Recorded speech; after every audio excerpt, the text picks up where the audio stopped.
shit I got to say. Hello, internet fans. It's your old pal Rotten Roger DeMarco here from RepulsiveReviews.com. This week, we're gonna talk about 1987's Slaughterhouse. The plot of this film is pretty simple, pretty straightforward. These people want to buy the land from the slaughterhouse owner. He says no, they keep pressuring him.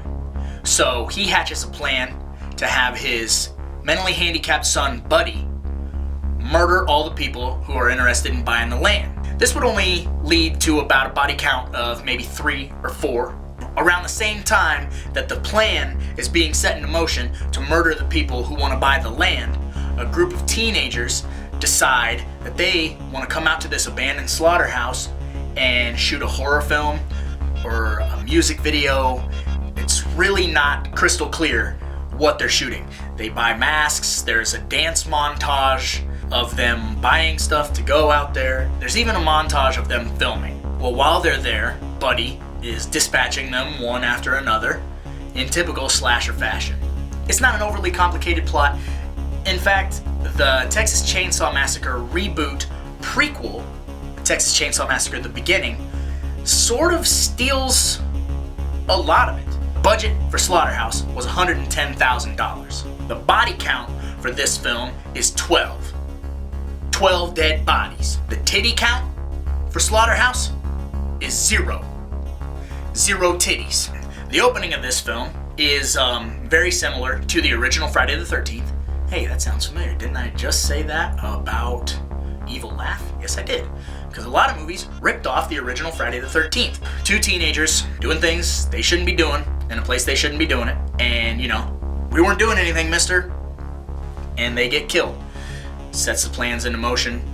Sets the body count into motion. The opening credits for this is kind of disturbing. I'm pretty sure they used real slaughterhouse footage of pigs being herded in, hung upside down, gutted, shaved, sterilized, etc.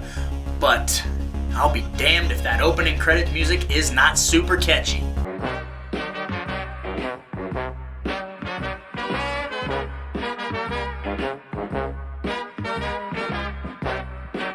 And that's good. It just sets the whole tone. I mean, we know we're about to have some fun. I'm telling you, it gets pretty wild. The 2 characters at the beginning probably would have been fine had Kevin not been a dick to the pigs. I mean, seriously, what's that guy's problem? He's out there trying to get laid and he has to mess with the pigs. But he doesn't like when you mess with his pigs. That's pretty much the moral of the story. Don't come on his land, don't mess with his pigs, because they're his buddies.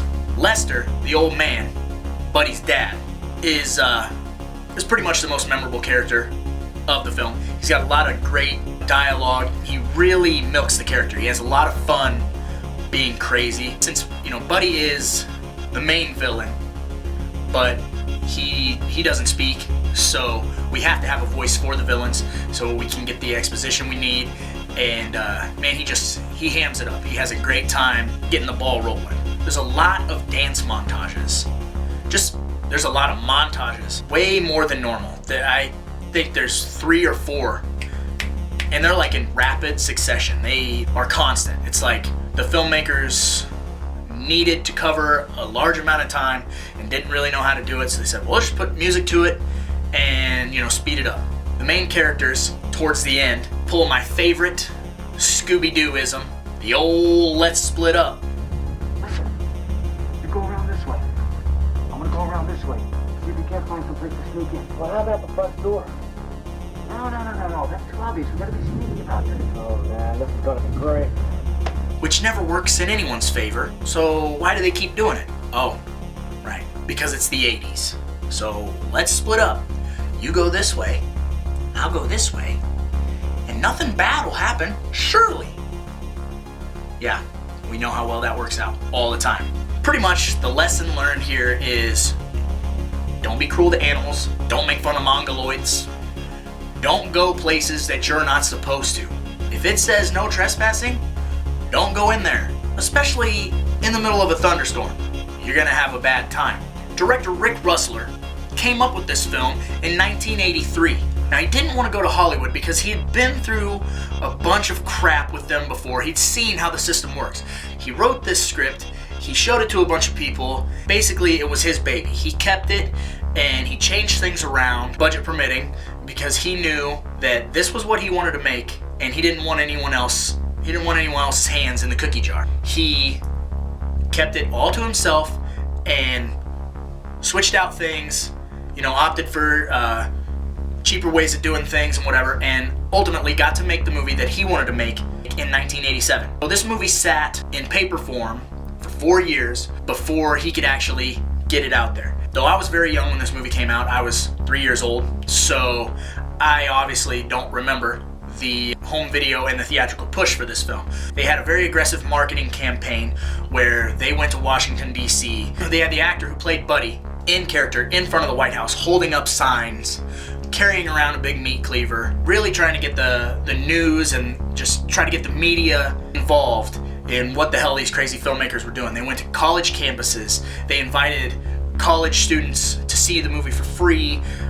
They knew they had the college crowd because that's really who went to watch these films in the 80s.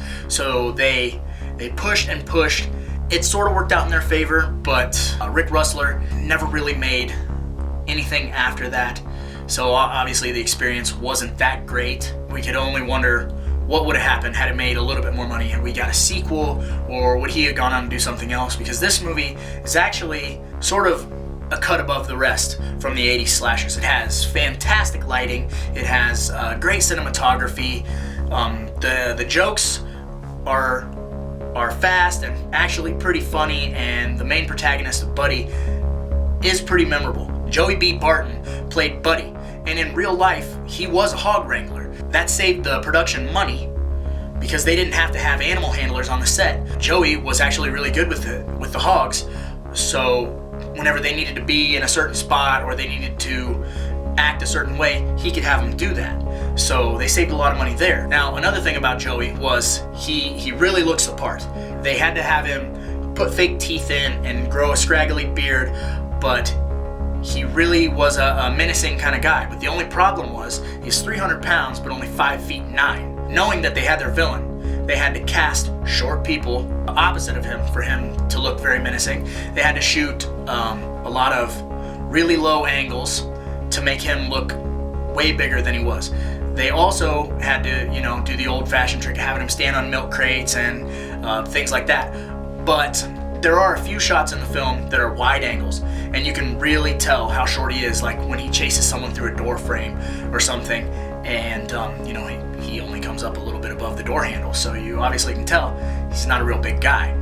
But that doesn't take away from the fact that him in character in the film is kind of terrifying. He's got like a giant, it's like a hybrid between an axe and a meat cleaver, which every great slasher has a great weapon, and the director wanted a real weapon.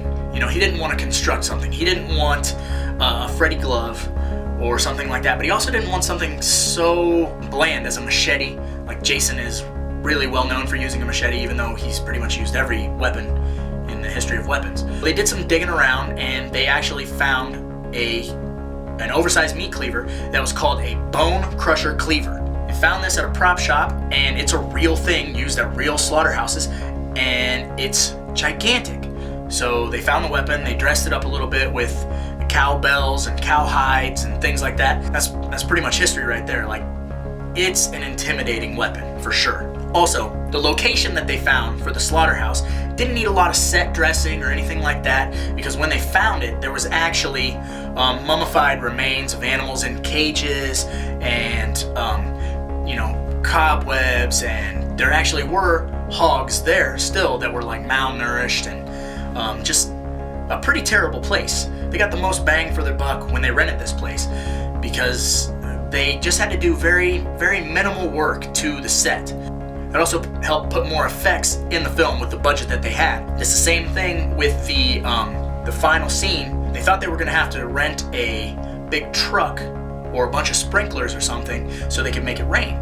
But the landowner of the slaughterhouse had a fire truck. They asked him if they could use the fire truck. He says yes, and they used one truck shooting a hose up in the air that they got for free to make all the rain sequences. As far as the killing goes, we got some stuff like chopping, got a lot of slashing. There's even some good old-fashioned head squeezing, some throat slitting. They even push a dude inside of a meat grinder. That's pretty gnarly. And they run over a head with a car. Pop, like a grape. Pretty rad stuff. Slaughterhouse is called Bacon and Sons Slaughterhouse. The main killer's name is Buddy Bacon. How can you not love that? I personally give this film 3 out of 5 pigtails. Because after all, there's a lot of movies out there. Somebody's gotta watch them. Why not me, right?